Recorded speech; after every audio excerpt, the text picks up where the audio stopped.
Oke, Assalamualaikum warahmatullahi wabarakatuh. Selamat pagi anak-anak, berjumpa lagi dengan Bu Mun dalam mata pelajaran ekonomi akuntansi. Oke, hari ini kita akan mempelajari tentang jurnal umum. Kita review materi yang kemarin yang sudah saya sampaikan. Nanti Bu Mun menyampaikan tentang jurnal umum. Setelah itu buku besar.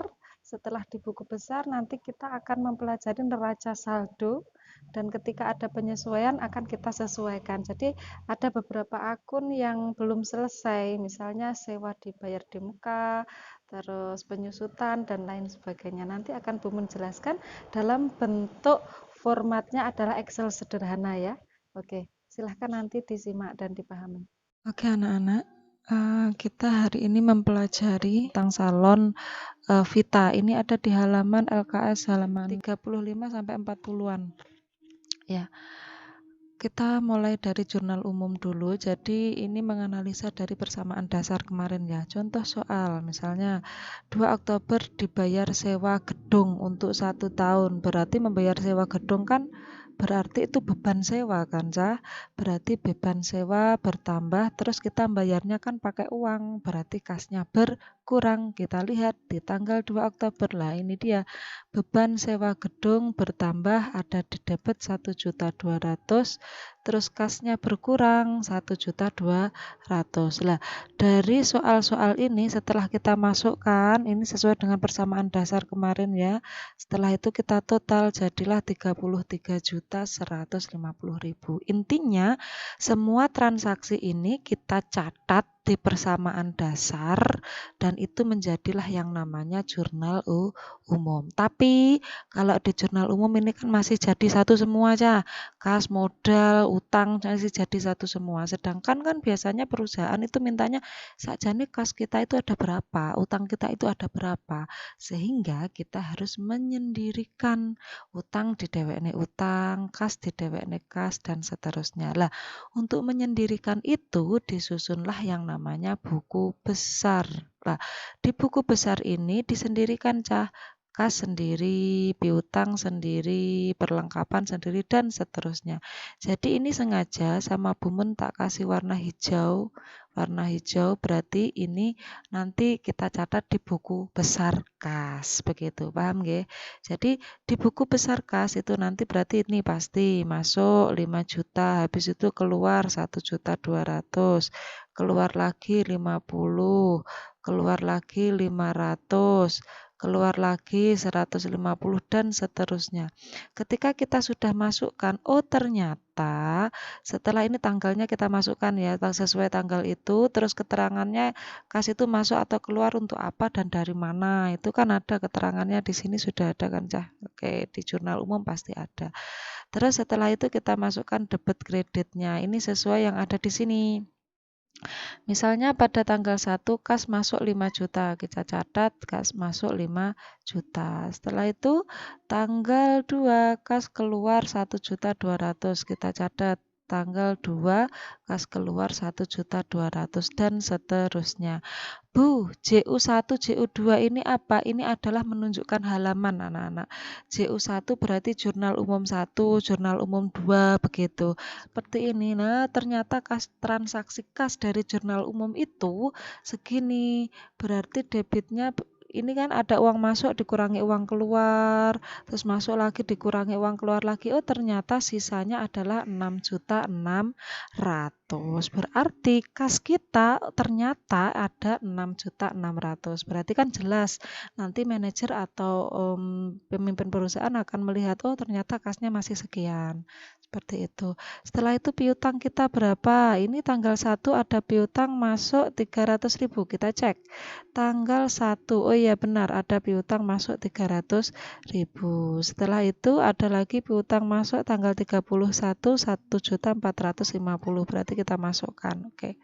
Sama, ini di tanggalnya, ini keterangannya ada di atas tadi keterangannya kan?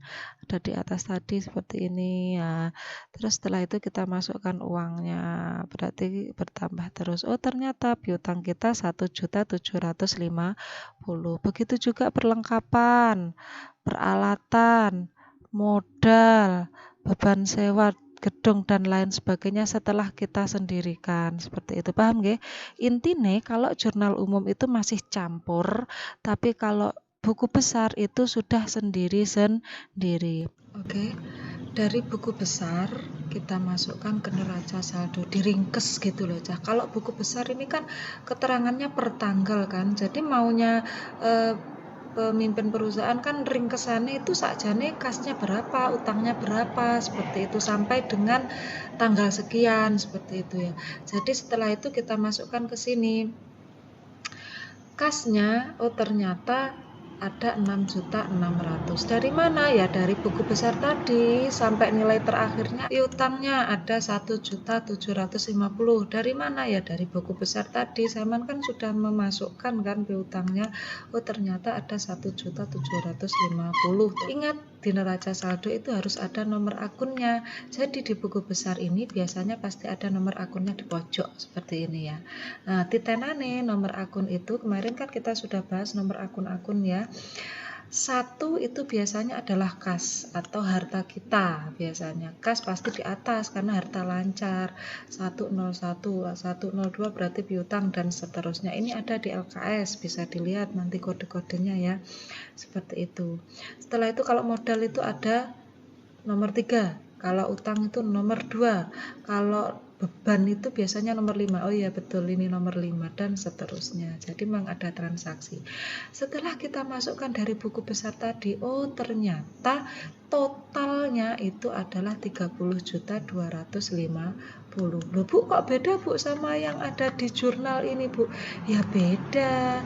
Kan ketika di jurnal ini kan masih campur. Ketika sama ini berarti sudah balance atau imbang karena di rumus akuntansi itu harus berimbang antara debit dan kredit. Ternyata setelah di cross check dengan yang ada di lapangan, setelah di cross check yang ada di pabrik, ternyata ada yang tidak sesuai aja.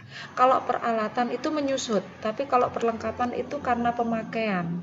Misalnya printer itu kan karena pemakaian, pasti berkurang nilainya. Buku, pulpen itu semakin sering dipakai kan pasti nilainya juga berkurang. Jadi bukan karena menyusut lah ya.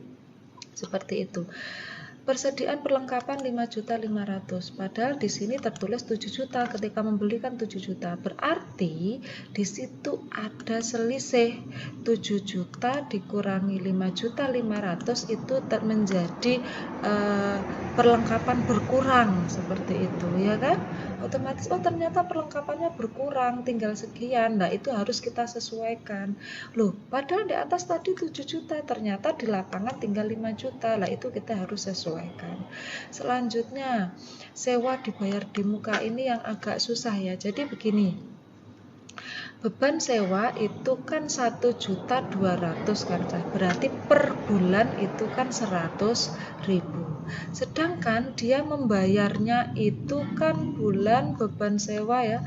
Beban sewa dia membayarnya adalah bulan Oktober, berarti Oktober, November, Desember. Ada 3 bulan kan yang terpakai. Berarti yang 3 bulan itu sudah termasuk beban. Dan yang 9 bulan itu berarti kan belum dilakoni kan masih Januari, Februari yang tahun yang akan datang. Itu berarti tidak masuk pada beban. Paham nggih?